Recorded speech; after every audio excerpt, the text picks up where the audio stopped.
Warning, I don't think we'll need a warning about bad language anymore. Why do I keep doing this? Maybe we should put the other disclaimer here. Yeah, you could put the other disclaimer first. You could. I could do that. Let's do that. Okay. Well, with that, we'd like to take a moment to remind everyone that this podcast is for informational purposes only. It is not intended to provide medical advice.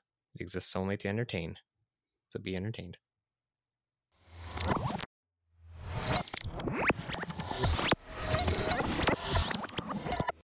In the offices of the New York Times in 1880, an upset editor approaches his reporter's desk.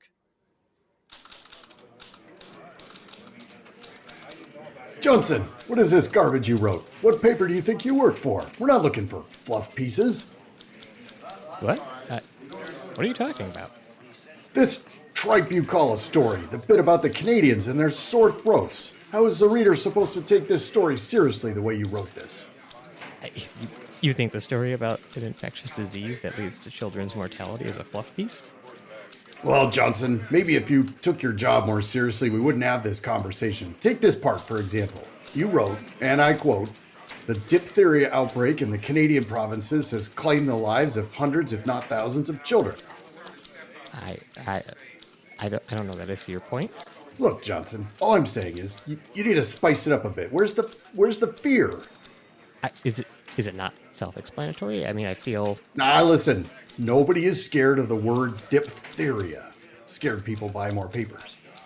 I mean, the entire story details how an epidemic of diphtheria is causing numerous childhood deaths north of the border. It seems quite fear-provoking, doesn't it? Think, man. What did the British papers call it? The kiss of death. I mean, isn't that just a bit too sensational? Not at all. We have to put our own spin on it, though. Freshen it up. How does this disease work again? Well, sir, my understanding is that it starts as a sore throat, and eventually it chokes the victim until death. I mean, maybe we'll call it the choking quinsy. I don't think that's quite it. Come on, man. Something visceral. The childhood choking disease. I like the alliteration. It's not menacing enough. Next idea. Let's go. Come on, Johnson. Come on. Snap. What about calling it the suffocator? Oh, getting warmer. Go next. Come on. The throttler. Too cacophonous. The strangler. Almost. The strangling angel. Oh, wait, no, I got it. How about the strangling angel of children? Wow. That's way too dark, man.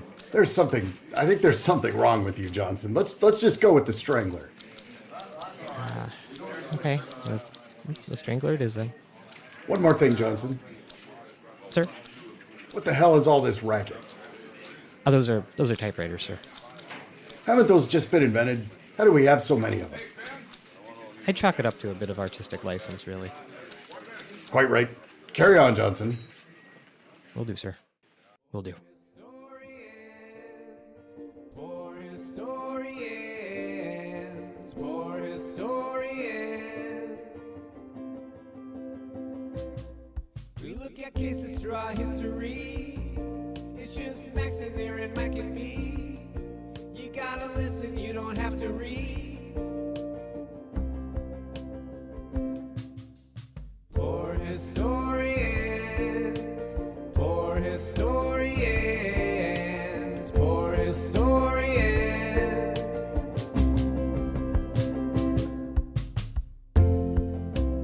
Welcome, everyone. This is Poor Historians, a podcast delving into the archives of medical history. As three emergency physicians, we will explore the unusual ailments, treatments, physicians, and all related material having to do with the healing arts. I'm Max, and I'm joined here by my good friends and colleagues, Aaron and Mike. Gentlemen, do you feel different in any way today? I just feel like people love me more somehow. I don't know. It's just like a weird feeling. I feel tired, worn down. I really like that energy you're bringing here. It's like it's February. It's like the perpetual winter. You got to get outside anyway, man. I got some skiing this morning. It's pretty out. I've got some sad. It's not. Well, I guess it's 19, so it feels warm-ish. You know what, Mike? I'm gonna cheer you up. Okay, good. do it.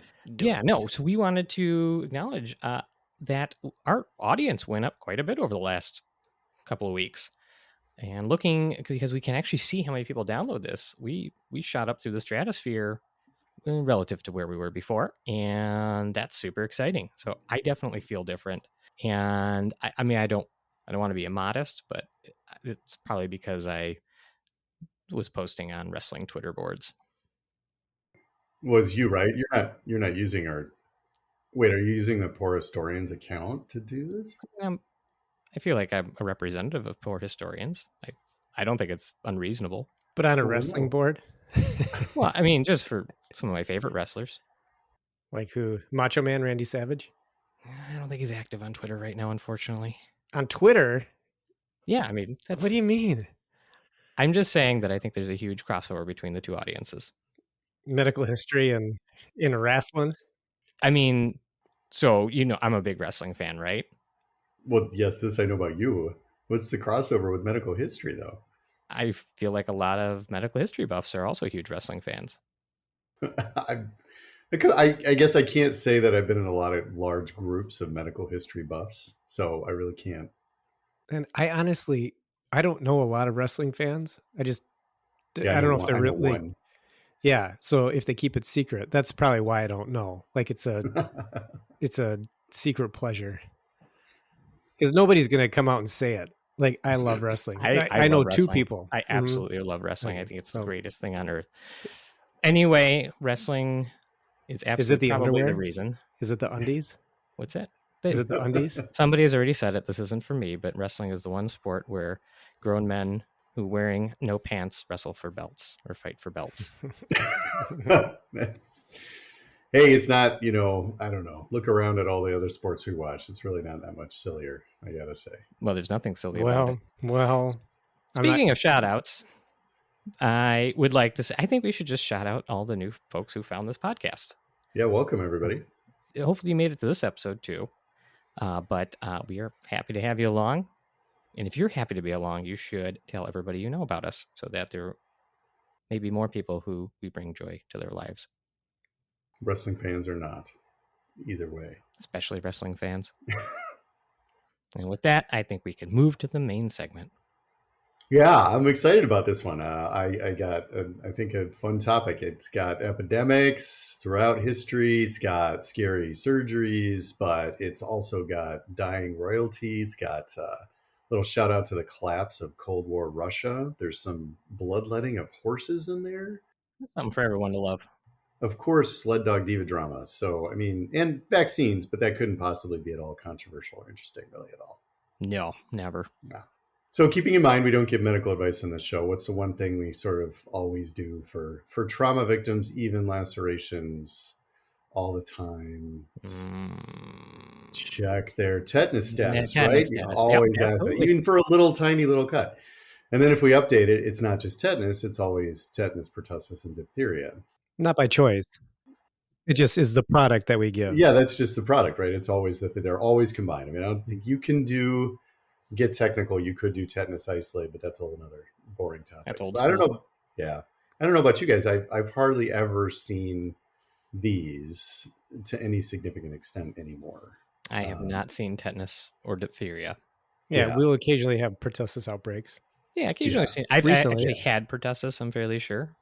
In college, there was like a 8-week period where I had this cough, and my roommates, some of which still listen to the show, may remember that I just incessantly coughed, and I thought it was odd, but I was like 20, so there's no way I was going to go to a doctor. And so I survived that, and so in the next subsequent years, I did end up with a new tetanus update, or a Tdap, that includes a pertussis component, and developed this giant lymphadenopathy after getting it. And as I was sitting in medical school soon after that, I realized, you know what, that 8-week cough was probably pertussis. Yeah, it could have been. So lymphadenopathy, yeah, swollen nodes all over the place. Well, this is just after the injection. I think my immune system was like, oh man, we just saw you. My daughter's swimming nickname when she was a senior was, or they do this thing with me, and she was called lymph gnomes because she would always say her lymph nodes were swollen. Anyway. That's adorable. So, but yeah, so pertussis, yes, still a legitimate something we see. But diphtheria, I've never seen that. There's 14 total cases between 1996 and 2018, according to the CDC. So why do we still worry about these, right? There are reasons. Diphtheria is what we're going to talk about today, and it goes all the way back to Hippocrates, the ancient Greek author, and it regularly caused outbreaks of, quote, malignant quinsy, which is the old-timey way to say sore throat. I love old-timey diagnosis words, quinsy and dropsy, and they're just whimsical. Yeah, I think we should bring him back. Kennel cough. Right, totally. Absolutely. Next time I admit a patient to cardiologist, I am going to refer to them as having dropsy and just. Yeah, well, what about like, when you try to put in low back pain? I guess they changed it now, but it used to just default to lumbago. Right. Yes, I remember that one too. That's actually a special dance. It's a special dance. Mm-hmm. No, that's the Macarena. That's right. These epidemics, like all things historical, were quite a bit worse than they would be today. Modern mortality rates are still 5 to 10%, and they were certainly worse back then, probably closer to 50%. But even worse, mortality rates are highest in young children. So it was particularly horrible. It's not a good feature of a disease. No. Diphtheria is bacterial.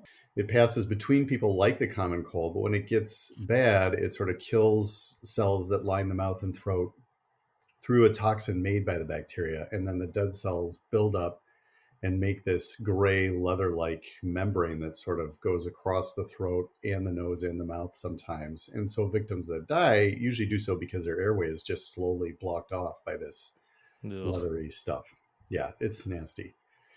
So the disease got the nickname the Strangler or the Strangling Angel because of this, or sometimes the Strangling Angel of Children. Where does the angel come from there? I don't know. It's like Victorian times. It's one of Max's Twitter followers, Strangling Angel.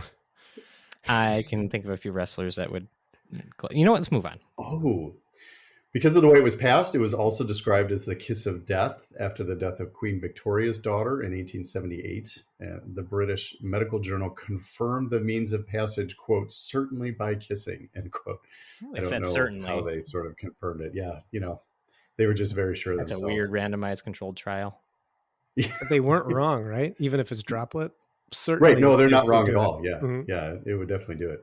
A terrible outbreak in Spain in the 1600s is still called El Año de los Garrotillos, or the Year of the Strangulations.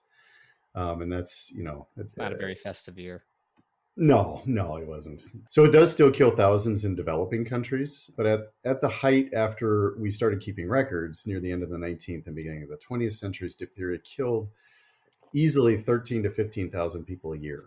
And up until about the 1800s, there was literally nothing doctors could do. They would write these accounts of just watching these children essentially die and just feeling totally helpless. So really a fun story to bring. I just want to lighten everybody's mood, right? always finding those gems. It's really a lot of the topics that Aaron chooses. Most of the humorous comments and things that I can think of, they just flow really easily. Well, there's very little anxiety and worry in the world. I just, I want to remind everybody that things could potentially go wrong. So I appreciate that about you. But we have a hero. The first hero of the story that I chose to highlight was a French doctor named Pierre Bretonneau, which I'm sure I totally nailed. That's exactly how it's said, who practiced in Tours. And actually, he had a belief that he wrote about in, quote, malignant seeds that pass diseases between patients, which is pretty close to what ended up being the truth. Yeah. And this was before microscopes. So he figured some stuff out. He advocated for a tracheotomy in diphtheria. So this is a surgical procedure where the windpipe at the front of the throat is actually cut open with a scalpel, and a little tube is placed through that hole to breathe through. Even though I'm sure he made it like really popular back when he figured out you could stab a hole in somebody's throat to help them breathe. Mm-hmm. If anybody wants to see this procedure, you can YouTube it, or you can watch the movie Anaconda, which really? There's one in Anaconda? Yeah, they do it with a big pen. Yeah. No, wasn't that on MacGyver? Or is that one of those Mandela effect phenomena? I think so. I think you are having. Yep. I think that's exactly what that is. There's one in a Sandra Bullock movie too, where she's like an Is it FBI Speed? agent. No. Is it Speed 2? No. Speed 3. Anyway, we'll move on. I don't remember the name because I'm bad with names. But anyway, so he saved a 4-year-old girl in 1826. Just keep in mind that ether was introduced for anesthesia in 1842. So yes, he saved her life, but it's still not a great situation. And he and his students went on to perform the operation about 200 times or so, saving 50 patients that were critical. So, All right. and his first success was also on his third try. So, 25% survival rate. But, these are really, really sick kids. So, this low survival rate was controversial. That made the whole thing controversial, but it was still something you could do. So that, this was something that they went through. So I have to say, there is an amazing short story about this from the Russian doctor Mikhail Bulgakov. It's his short stories, A Young Doctor's Notebook, where he's like a doctor out in the boonies of taking care of peasants in Russia. And I think the story is called The Steel Windpipe. And it's basically he gets called to this house, and this little girl has diphtheria, and he has to do a tracheotomy. And it's his story based on an actual experience, and probably more than one, where he had to do the procedure. And it's oh yeah, I'm sure that's cheerful. A Russian author talking about diphtheria. I mean, it's here's some vodka, a little for me, a little for you. Now lay down and keep still. It's dirty little. Why would it only work 25% of the time? Well, beyond the risks of all surgery at the time, diphtheria also affected the heart with myocarditis, which is something that's in the media a lot right now. Just inflammation of the heart. And it also caused a lot of shock because of this toxin that it made was just circulating. So kids were probably what we call, quote unquote, septic as well. Oftentimes, some patients will still call this blood poisoning. toxemia. Yeah, with an AE, an unnecessary AE in there, right? Toxemia. Absolutely. Lastly, the kids were often sick for at least 10 to 14 days before they even got to this stage where they would be ones who would need the tracheotomy. So before IV fluids and so on. So through the 1800s, tracheotomy remained really the only treatment for severe diphtheria. But it was through the whole time, it was controversial. It's difficult, didn't always work. And there also was a lot going on in Victorian London with this as the media was growing in power. So it remained a controversy because some people would really want to have it done and other people would fight about it and so on. And it became sort of a tabloid topic and such. That's an exciting tabloid. Yeah, right. There also was a parallel development in the late 1800s that completely changed how it was treated, but took a little longer to come into its own. Scientists were able to successfully isolate the bacterial-made toxins that caused the problem, as well as the antibodies that sort of neutralize the toxins. So there's a lot of developments here with the microscope and germ theory and all this stuff, and this is one of the first ones that they sort of worked on.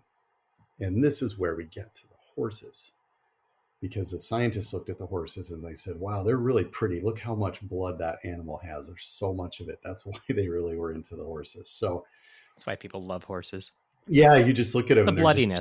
just giant blood bags, right? I mean, Yeah. liters. Sometimes So- I look at cows and I'm like, there's not enough blood in that animal. And then a horse walks past, I'm like, oh, look at all that blood. That's right.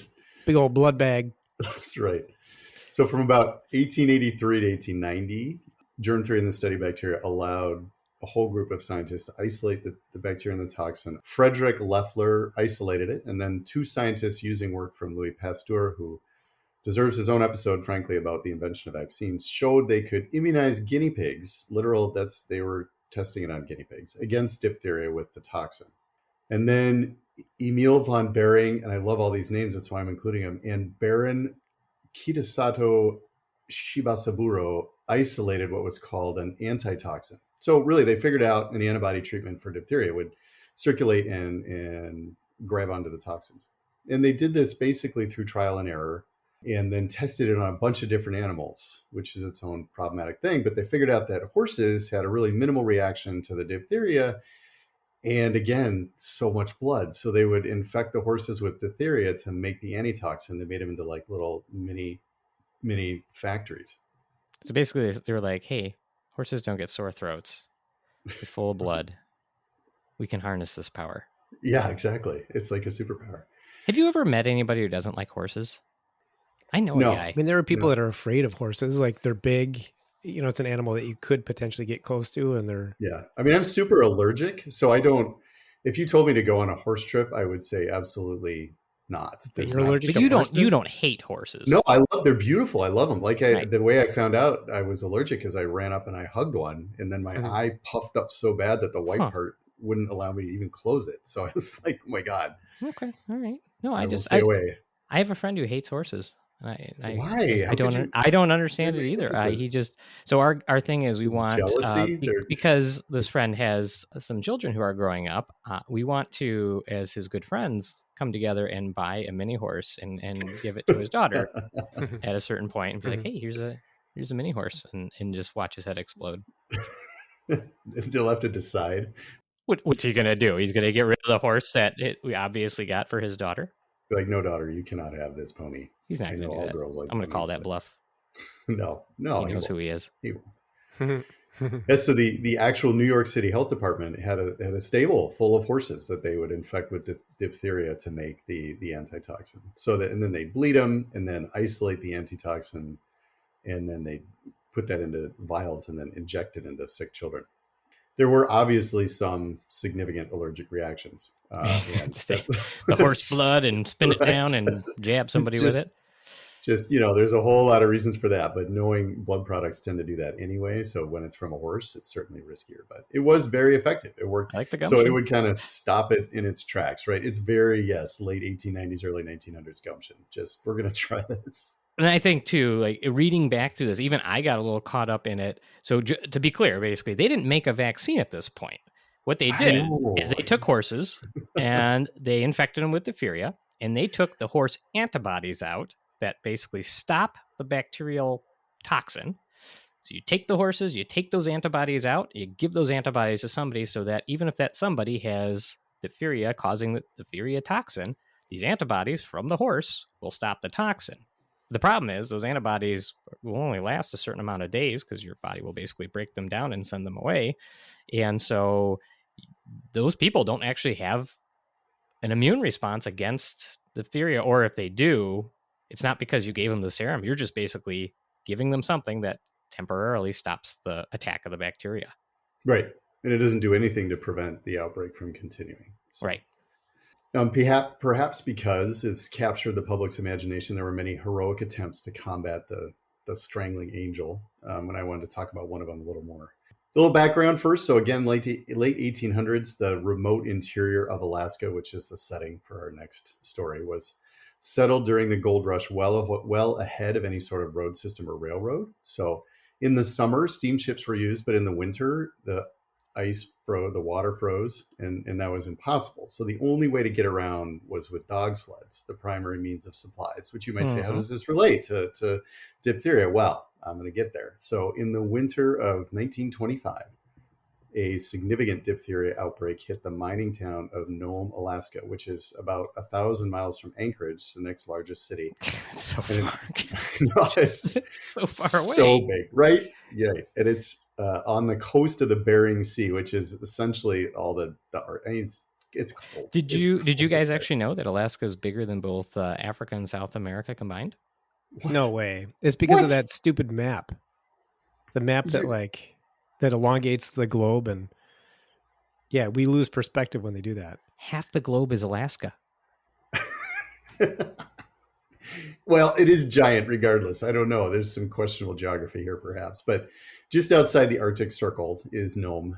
And it had almost 20,000 people in 1925 because of the gold rush. So it was So many people out there. so many people. It was the largest city in northern Alaska. For those 20,000 people, the city had one doctor and 4 nurses. Excellent. Yeah, that seems totally sufficient. When Dr. Curtis Welch arrived for his rural medicine experience at this small outlying hospital, he did notice that the diphtheria toxin they had was expired. And he asked for more, but unfortunately, the replacement shipment didn't arrive before the winter, and the plan was to wait for spring because nobody was sick at the time. But not days after the last ship left harbor in December, he started to see these cases of tonsillitis, which is inflammation of the tonsils, which are at the back of the throat. So he started to see sore throat, maybe some, Got some Quincy. Quincy going. quinsy. Initially, they were scattered, not consistent with an outbreak, but then children started dying and cases became more obvious. So he did try the expired serum, but the patient that got it died only a few hours later. So he figured that probably wasn't something he could rely on. Prior influenza outbreaks in that area had been more deadly than typical due to low immunity in Alaskan natives, regardless. So it's not a good situation, not good at all when they don't have any treatment. They found some antitoxin in Seattle. He was asking if he's like telegraphing folks and saying, I need antitoxin. But the shipment in Seattle would have been too slow. Someone then found about a third of the antitoxin needed in Anchorage to treat at least some of the patients. And I'm wondering like what this looked like. They just found it? They just found like, did they not? Well, it must like just looking around the back. You gotta look at the back of the rooms. So fridge. the back rooms. Probably in that little tray, the tray off to the side where you put the butter. It was up there. Right, exactly, in the door. So they still needed to get it up to Nome from Anchorage. Someone proposed flying because, airplanes were really cool. But in 1925, there were only 3 vintage biplanes, and they were all water cooled. And even in prior test flights, planes had only made it about 200 some miles. So as another side note, flying even today in Alaska is about 20 times as risky as normal with modern planes. Yikes. So it's a very dangerous place to fly. So they were stuck. Really, they were stuck with dog sleds. Normally, the route from the closest town would take 30 days, but Welch did some math and felt the antitoxin would probably only survive on the trail for about 6 days. So that wasn't going to cut it. They turned to a famous local musher, a Norwegian named Leonard Seppala, and his lead dog, Togo, who is an absolute hero, like all the dogs. Let's be real, they're dogs. As well as a whole planned relay of experienced mushers to hand off a 20-pound package of serum. And the reason they thought this might work is because Seppala had a team that had previously set the record for the same route in 4 days. So he had made it through 1,000 miles of wilderness in 4 days, which is crazy. Halfway around the globe.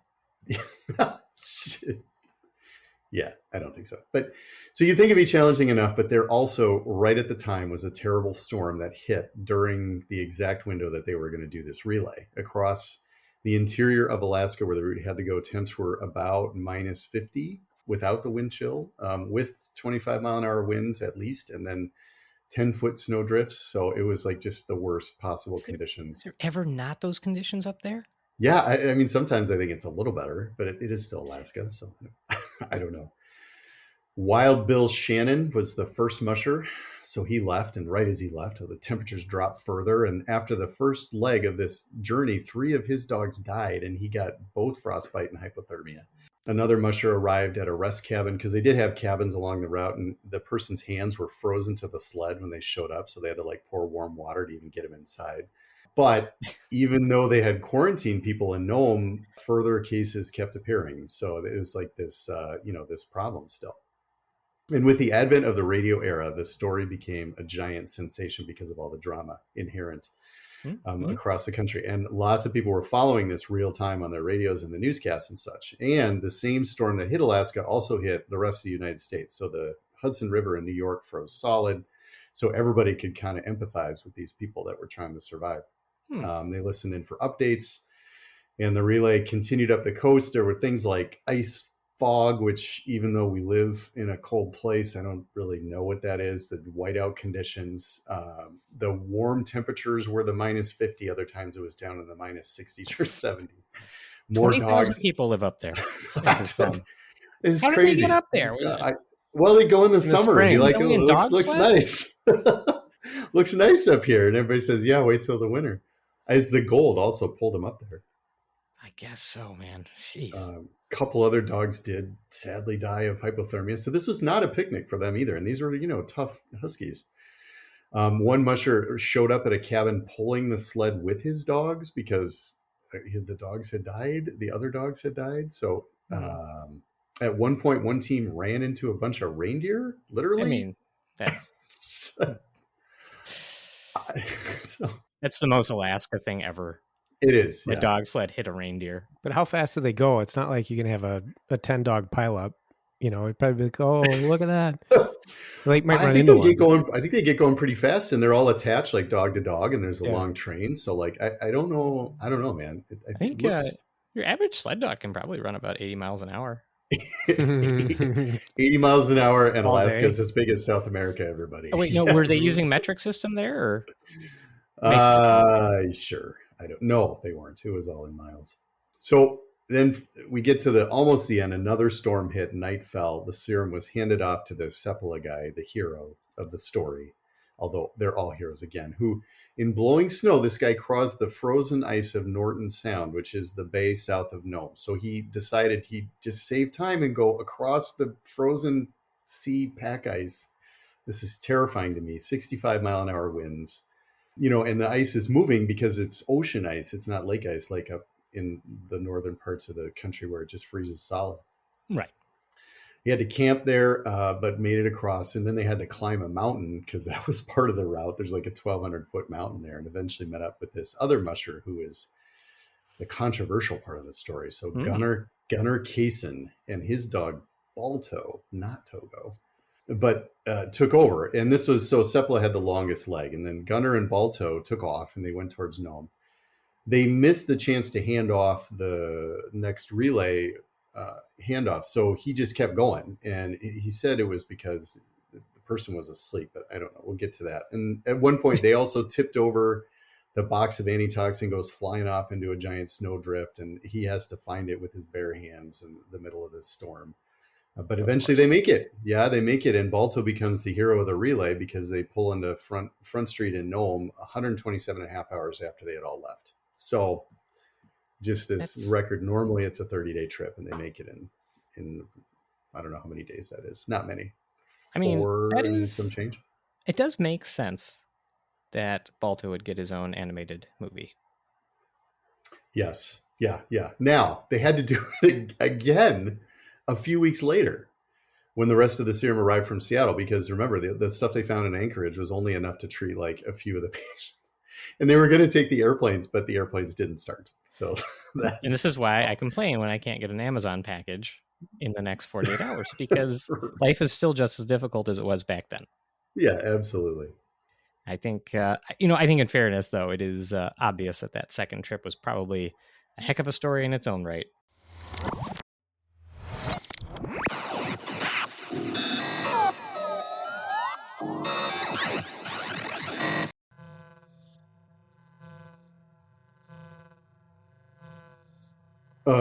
What happened? What was that sound? The time portal broke. Wait, what? Time portal broke. No, it didn't. Again? Yep, sure looks like it. Look at all the smoking, fizzling wires. Guys, what the hell is going on? I'll get the tools. Don't forget the enriched plutonium, Mike. You always forget that. Yeah.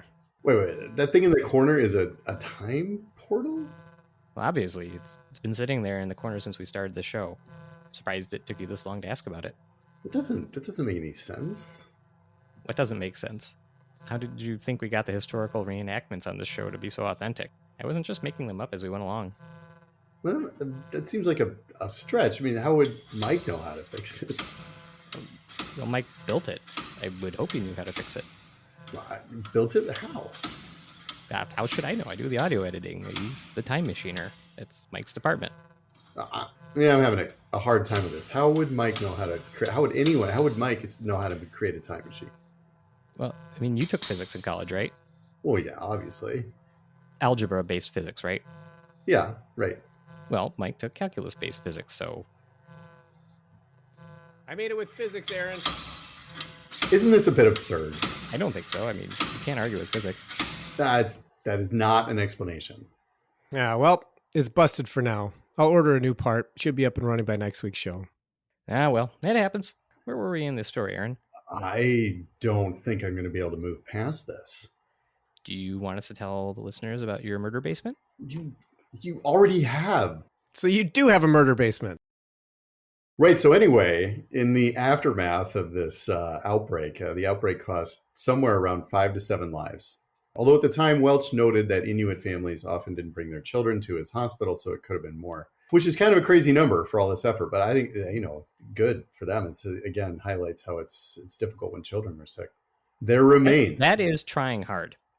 That's a 0.035% mortality rate. What's the mortality rate for these poor dogs? Thank you.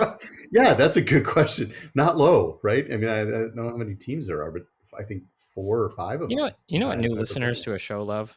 You talk about dogs dying. That's dogs and children dying. Oh, so there does remain a controversy between Balto and Togo. So Balto actually got the most fame. There is a statue in Central Park in New York that actually, it's often referenced as Balto, and Balto got like a whole animated movie. If you look at the inscription below, it just does say for all the dogs. But reports are out though that Balto wasn't even the lead dog of Kaysen's team, and Seppala's team, people know, with Togo had a longer and harder route. So there's still some beef. They both got famous.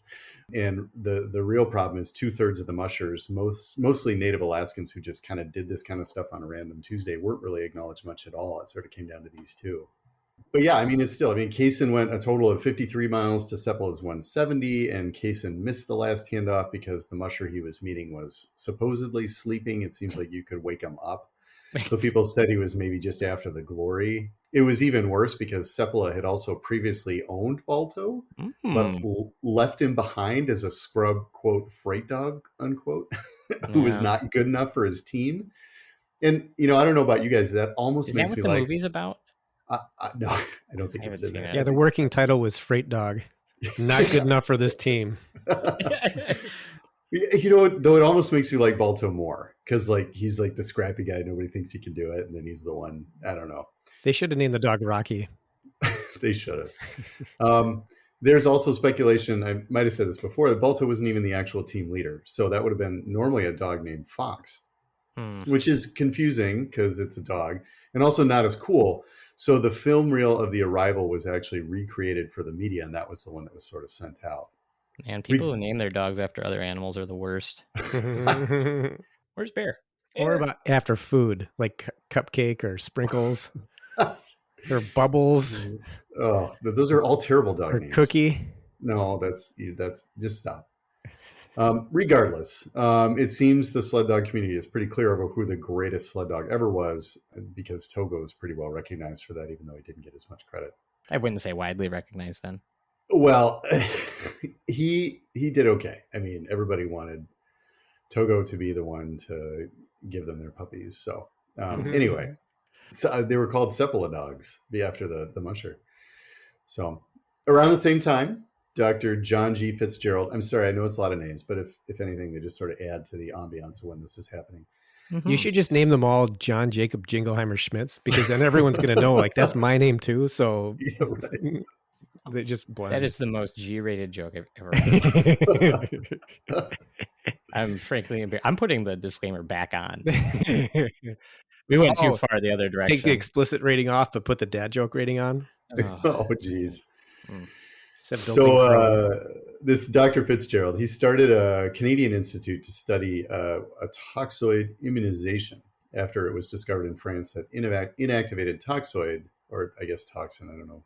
No, it's probably toxoid, that had been soaked in formaldehyde still stimulated an immune response, but did not make people sick. So basically a toxoid would be not the toxin caused by the bacteria, but a protein that was similar enough, or the actual toxin that was then deformed so that the protein could not cause a problem. Right. And I think the reason it's relevant is because it's not the actual bacteria that you're inactivating or using. It's the toxin itself. But every time I get a tetanus shot, I get tetanus. Well, yeah. What? No. You're throwing me off here, man. I don't know what to do with some of these claims. Anyway, this was relevant in Canada. Let me get back to my story here. Because the antitoxin was beyond the reach of many people due to cost, and that was an ongoing concern with the antitoxin. It was expensive, so not everybody could get it. So Canada introduced the toxoid vaccine in the 1920s, and it worked really well. It led to widespread immunizations through the 20s and 30s. And even that first group was like 30,000 people they tested it on. I guess because it was Canadian or something. The U.S. was not too excited. I'm sure also because it was cheaper and everybody liked their fee-for-service medicine. But eventually, from the 40s on, the vaccine spread through the US and Europe, sometimes with the advertising tagline, quote, "If Canada can do it, why can't we?" End quote, which is kind of savage since they're the ones that invented it and figured it out. So And they were probably just like, sorry. oh, sorry we didn't share it earlier. Eh? And from the actual science side of this is where you actually get that toxoid, that busted up protein that resembles the bacteria, and you get the person's immune system to make its own white blood cells, which will then stay there theoretically for possibly ever during their life, and they mount their own immune response, so they never get it in the first place. Right, exactly. And diphtheria toxoid vaccine became the first modern vaccine. So I referenced Pasteur earlier, but his vaccine was like needling smallpox scabs into people's shoulders. So that was not considered a modern vaccine. But yeah, this one, it had glass vials and everything. So, and the first pediatric vaccine. So that's the definition of modern. No, the whole story was these metal cylinders. There was not mention of a glass vial once. sorry. Yeah, so that was for the anti-venom, antitoxin. Yeah. The Canadians. Yeah. The reason it's grouped with tetanus and pertussis still is that these are the three diseases that are all bacterial infections that cause symptoms due to toxin production. And they're the only vaccines that fit in that group. So that's the same way that tetanus and whooping cough work, is they spit off their little toxin, and that's what messes with you. And it's also probably why we probably need boosters more frequently. So yeah, and it works. I think if I go back to my intro, the only thing I haven't covered is the collapse of Russia. So speed through that. Just to speed through that here. So diphtheria is still contagious enough that there was a huge outbreak in the 90s when people lost their trust in the state apparatus, and the state itself collapsed after Russia opened up at the end of the Cold War. And they had a big problem with it. Because of that, Russia is still today one of the best sources for diphtheria antitoxin, because they had to figure out how to remake it in the midst of its outbreak. You really can't hardly get it in the United States at all. You have to do a special thing through the CDC. So get your vaccines, people. Fair enough. Yep. That's all I got. Sorry, there's a lot to that story, but it was fun to go through all those things that happened because of the strangling angel. That story had a little something for everyone. Well, with that is all we have for today. We appreciate everyone listening and love to hear from all of you out there, especially all the new people. If you'd like to send us a message or provide feedback, we can be reached through our website, www.poorhistorianspod.com. There you will find links to all of our social media sites. We take emails at poorhistorianspod@gmail.com, and we work to respond to all posts on our various social media accounts. If you're old-fashioned, learn Morse code or something and beep us out a message. Mike knows Morse code. He'll respond. Do you want me to do it right now? Yeah, please. Nailed it. I no longer want you to do that now. Don't do Morse code. Never again. Until next time.